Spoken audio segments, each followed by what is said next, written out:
Indian navy ने एक announcement की है और ज़ाहिर बात है उसको सारे खित्ते में बड़ा सीरियसली देख रहे हैं और वो ये है कि एक मल्टीलैटरल एक्सरसाइज हो रही है मिलान 22 45 कंट्रीज को इसमें इंक्लूड कर रहे हैं, इन्वॉल्व कर रहे हैं, जिसमें मेरा ख्याल है चाइना और पाकिस्तान और नहीं है। इंडिया जब बात करता है वो और तरीके से बात होती है, जब हम करते हैं तो और तरीके से होती है, या हमारी बात नहीं सुनी जाती, उनकी बात सुनी जाती है। राजनाथ सिंह साहब वो ये कह रहे हैं कि तकरीबन तकरीबन जो इंडिया की जो डिफेंस एक्सपोर्ट है वो 334% उसमें इंक्रीज हुआ है लास्ट 5 इयर्स में, और तकरीबन दुनिया के 75 मिलिट्रीज को वो एक्सपोर्ट कर रहे हैं। जो करना कर लो। और इंडिया भी नहीं सुनता इंडिया चाबहार पोर्ट के अंदर भी वो बातें हो रही थी कि इंडिया जो है ईरान के जरिए एक अफगानिस्तान की तरफ एक शाख, एक हाईवे बना रहा है ताकि पाकिस्तान के ऊपर डिपेंडेंसी ना रहे टू गो टू अफगानिस्तान।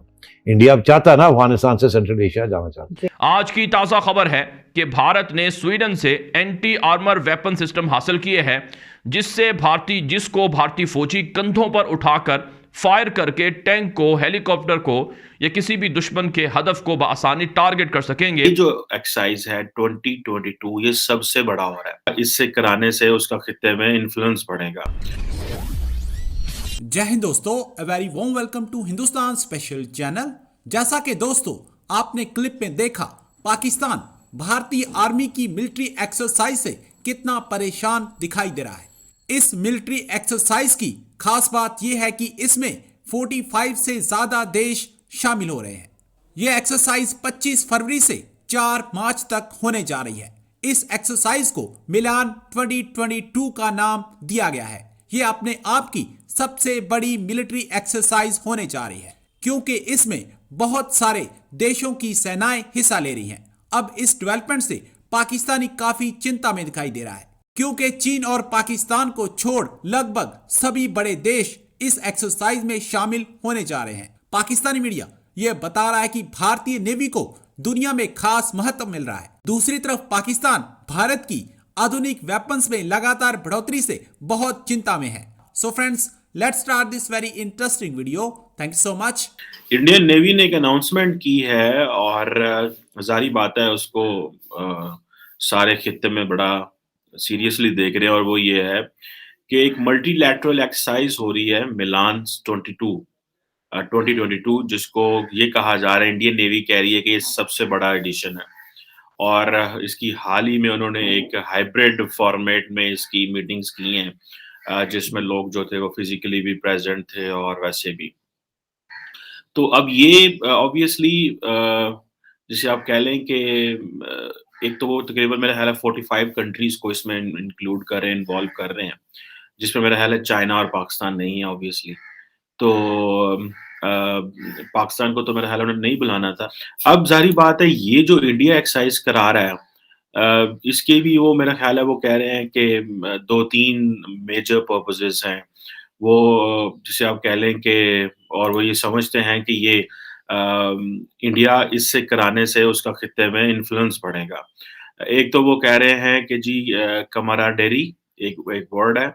एक तो वो कह रहे हैं कि ये कमाराडेरी होगी, which means obviously mutual trust and partnership, और दूसरा ये बात करते हैं जी कोहेजन होगी, और तीसरा ये बात करते हैं कोलैबोरेशन। 3 मेजर पॉइंट्स हैं। अब म्यूचुअल ट्रस्ट वो जीतना चाहते हैं, ज़ाहिर बात है लाइक माइंडेड कंट्रीज़ का। कमाराडेरी जो एक वर्ड है जो इसके बेसिकली 3 थीम है, जो की थीम है उनमें ये 3 वर्ड्स हैं, कमाराडेरी, कोहेजन एंड कोलैबोरेशन।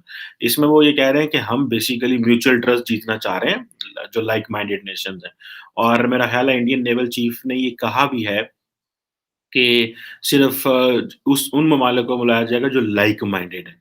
अब लाइक माइंडेड कौन-कौन से हैं? ज़ाहिर बात है, जो उनके इत्तेहादी हैं, जिनके साथ वो काम करना पसंद करते हैं। ज़ाहिर बात है वो चाइना और पाकिस्तान तो लाइक माइंडेड नहीं है उनके। अब यहाँ पे आके ये जो एक्सरसाइज़ है मेरे ख्याल है 25 फरवरी से शुरू होके 4 मार्च तक ये होंगी, और ये आपको पता है जिसे कहते हैं ना कि ये तकरीबन 1995 से ये हो रही हैं, और जिसे कह रहे हैं कि ये जो एक्सरसाइज़ है 2022 ये सबसे बड़ा हो रहा है। और जिसमें जैसे मैंने पहले बताया कि 45 जो ममालिक हैं वो इसमें हिस्सा ले रहे हैं। अच्छा, दूसरी तरफ आपको पता है कि इंडिया जो है वो अपनी रिसर्च एंड डेवलपमेंट और डिफेंस एक्सपो वगैरह करा रहा है गुजरात में इसी साल मेरा ख्याल है 11 से 13 मार्च में।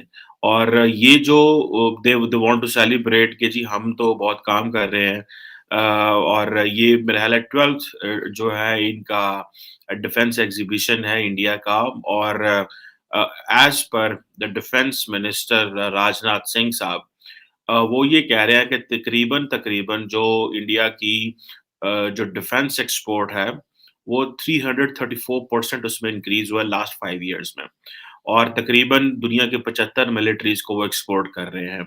ज़ाहिर बात है ये वो उस तरह का मटेरियल या उस तरह की चीज़ें नहीं हैं जो स्टेट ऑफ द आर्ट हो, क्योंकि India itself is net importer of आज भी मेरा ख्याल है from if I am not wrong as per the SIPRI data जो एक स्टॉकहोम का एक थिंक टैंक है that monitors military balance sheet दुनिया की मॉनिटर करता है, वो ये कह रहा है कि मेरा ख्याल है 2010 से लेके 20 तक India remain the largest arms importer और अभी इंडिया मेरा ख्याल है नंबर 2 पे चला गया। और दूसरा ये है कि ये जो डिफेंस एक्सपो वगैरह होंगे इससे वो अपनी थोड़ी-सी बल्ले-बल्ले कराना चाहते हैं, बाहर से जो वो मेक इन इंडिया की बात करना चाह रहे हैं, डिफेंस प्रोडक्शन की बात करना चाह रहे हैं, इन चीज़ों में वो आ रहे हैं।